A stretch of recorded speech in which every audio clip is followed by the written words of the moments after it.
ഇഞ്ചി നമ്മുടെ നിത്യോപയോഗ സാധനങ്ങളിൽ ഏറ്റവും പ്രാധാന്യം അർഹിക്കുന്ന ഒന്നാണ് ഇഞ്ചി. അതിന് വളരെ രോഗപ്രതിരോധ ശക്തി ശരീരത്തിന് കൊടുക്കാൻ കഴിയും. ചുമ, കഫക്കെട്ട്, വയറിലെ പ്രശ്നങ്ങൾ, ഒരുപാട് പ്രയാസങ്ങൾക്ക് വേണ്ടിയിട്ട് നമ്മൾ ഉപയോഗിക്കുന്ന ഒരു സാധനമാണ് ഇഞ്ചി. പശുവിൻ പാലിൽ ഇഞ്ചി ചേർത്ത് ദോശയ്ക്കും ഇഡ്ലിക്കുമൊക്കെ കൂട്ടാനായിട്ട് ഇഞ്ചി കൊണ്ടൊരു ചമ്മന്തി ആയാലോ? എല്ലാ പ്രിയപ്പെട്ട കൂട്ടുകാർക്കും മിസ് ചാൻഡീസ് ഫുഡ് നോട്ട്സിൻ്റെ പുതിയൊരു എപ്പിസോഡിലേക്ക് വളരെ സ്നേഹപൂർവ്വം സ്വാഗതം. ഇന്ന് ഞാൻ ചെയ്ത് കാണിക്കുന്ന റെസിപ്പി ഇഞ്ചി ചമ്മന്തി. ഇതിനായിട്ടുള്ള ഇൻഗ്രീഡിയൻസിൻ്റെ ലിസ്റ്റെല്ലാം ഞാൻ വീഡിയോയുടെ ഒടുവിലും ഡിസ്ക്രിപ്ഷൻ ബോക്സിലും തന്നേക്കാം. തേങ്ങയുടെ എന്താ പറയുന്നത്, ചിരട്ടയോട് ചേർന്നുള്ള കറുത്ത ഭാഗം അരയ്ക്കരുത്, അപ്പോഴത്തേന് ചമ്മന്തിയുടെ കളർ മാറിപ്പോവും. അപ്പോൾ നമുക്ക് വെള്ള ഭാഗം മാത്രം വേണം അരയ്ക്കാൻ. ശുദ്ധമായ വെള്ള കളറിലുള്ള ഇഞ്ചി ചമ്മന്തിയാണ്. അപ്പോൾ ഇതിലേക്ക് തേങ്ങ ഇടാം. ഇത് ഞാൻ ലൂസായിട്ടാണ് ഫില്ല് ചെയ്തിരിക്കുന്നത്, പ്രസ്ഡായിട്ടല്ല ഫില്ല് ചെയ്തിരിക്കുന്നത്. ചാനൽ ആദ്യമായിട്ടാണ് നിങ്ങൾ കാണുന്നതെങ്കിൽ സബ്സ്ക്രൈബ് ബട്ടൺ പ്രസ് ചെയ്യാനും അപ്പോൾ വരുന്ന ബെല്ലൈക്കൺ പ്രസ് ചെയ്തതിന് ശേഷം ഓൾ എന്നുള്ള ഓപ്ഷൻ സെലക്ട് ചെയ്താൽ ഞാനിടുന്ന എല്ലാ വീഡിയോസിൻ്റെയും നോട്ടിഫിക്കേഷൻസ് നിങ്ങൾക്ക് കിട്ടും. അപ്പോൾ ഇതിലേക്ക് 2 കഷ്ണം ഇഞ്ചിയാണ്, ഈ അളവിനുള്ള തേങ്ങയ്ക്കുള്ള ഇഞ്ചിയാണ് ഇടുന്നത്. അതൊന്ന് സ്പ്ലിറ്റ് ചെയ്തിടാം, നമുക്ക് ഒന്ന് വേഗം അരഞ്ഞ് കിട്ടാനായിട്ട്. ഇതൊന്ന് ട്രൈ ചെയ്ത് നോക്കണം. ഒന്നാമത് ഇത് ഭയങ്കര എളുപ്പമാണ്, തന്നെയല്ല വളരെ യുണീക്കായിട്ടുള്ളൊരു ചട്നിയാണ്. പശുവിൻ പാലിനകത്ത് നിങ്ങൾ ചട്നി അരച്ചിട്ടുണ്ടോ എന്ന് എനിക്കറിയില്ല. അപ്പോൾ ഇതിലേക്ക് പശുവിൻ പാലാണ് ഒഴിക്കുന്നത്. ഇത് തിളപ്പിച്ചാറിച്ച പശുവിൻ പാലാണ്. അപ്പോൾ ഇതിലേക്ക് ഒഴിക്കാം. ചമ്മന്തി കുറച്ച് ലൂസായിട്ട് വേണമെങ്കിൽ നമുക്ക് അല്പം വെള്ളം കൂടി ഒഴിച്ചു കൊടുക്കാം. ഇതിലേക്ക് ആവശ്യത്തിന് ഉപ്പിടാം. ഉപ്പ് ഇനി ആവശ്യമുണ്ടെങ്കിൽ പിന്നെ ഇടാം, ആദ്യമേ ഒരുപാട് ഇടരുത്. ഇതിന് ശേഷം നന്നായിട്ട് അരച്ചെടുക്കാം. നമുക്ക് നല്ല സ്മൂത്തായിട്ട് അരച്ചെടുക്കണം.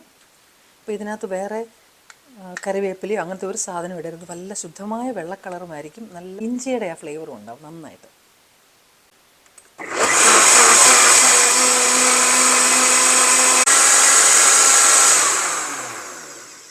അപ്പോൾ ഇത് അരച്ചെടുത്തിട്ടുണ്ട്.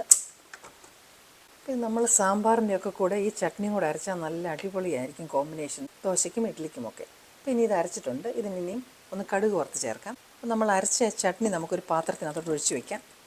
ഇനി ഇത് കടുക് വറുത്ത് ചേർത്താൽ മതി, കാരണം തിളച്ച പാലല്ലേ ഉപയോഗിച്ചത്. നല്ല വെള്ള കളറിലുള്ള ഇഞ്ചി ചട്നി നമ്മൾ അരച്ചു വെച്ചു. ഇനി ഇതിനകത്ത് നമുക്ക് കടുക് വറുത്ത് ഒഴിച്ചു കഴിഞ്ഞാൽ പശുവിൻ പാലിലുള്ള ഇഞ്ചി ചട്നി റെഡിയാവും.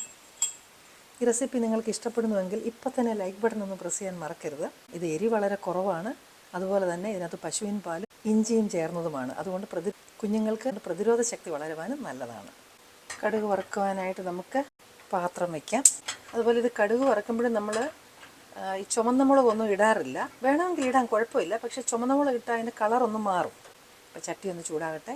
ചൂടാകുന്നുണ്ടെങ്കിൽ അല്പം വെളിച്ചെണ്ണ ഒഴിക്കാം. എണ്ണ ചൂടാകുന്നുണ്ടെങ്കിൽ നമുക്ക് കടുക് ഇടാം. കടുക് പൊട്ടുന്ന ഉടനെ തന്നെ നമുക്ക് അല്പം പച്ചമുളക് ചെറുതായിട്ട് അരിഞ്ഞത്. ഇത് എരി വേണ്ട എങ്കിൽ നിങ്ങൾക്കിത് ഒഴിവാക്കാം.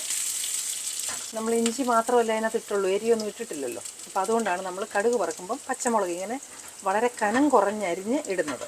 അത് ബ്രൗൺ കളർ ആകണ്ട, അന്ന് നല്ലപോലെ മൂത്താൽ മതി. കാര്യം നമ്മുടെ ചമ്മന്തിയുടെ കളർ മാറാൻ പാടില്ല, അത് വെള്ളയായിട്ട് തന്നെ ഇരുന്നോട്ടെ. അപ്പോൾ നന്നായിട്ടത് റോസ്റ്റ് ആയിട്ടുണ്ട്. അതിലേക്ക് നമുക്ക് 2-3 കറിവേപ്പിലയും കൂടി ഇടണം.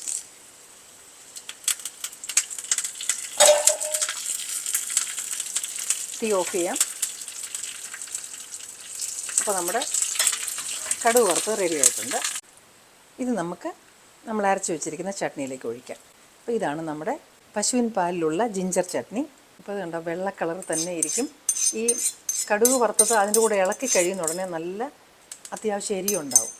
വളരെ യുണീക്കായിട്ടുള്ള ഒരു ചമ്മന്തിയാണ് ഇത്. ദോശയ്ക്കും ഇഡ്ലിക്കുമൊക്കെ നല്ല ബെസ്റ്റാണ്. അപ്പോൾ ഇതൊന്ന് ട്രൈ ചെയ്ത് നോക്കണേ. എന്നിട്ട് നിങ്ങളുടെ ഫീഡ്ബാക്ക് തീർച്ചയായിട്ടും അറിയിക്കണം. ഇഷ്ടപ്പെട്ടു എന്ന് ഞാൻ വിചാരിക്കുന്നു. ഇനിയും നിങ്ങൾക്ക് ഇഷ്ടപ്പെടുന്ന മറ്റു നല്ലൊരു റെസിപ്പിയുമായിട്ട് വീണ്ടും ഞാൻ എത്തും. Till then I M signing off and you stay safe.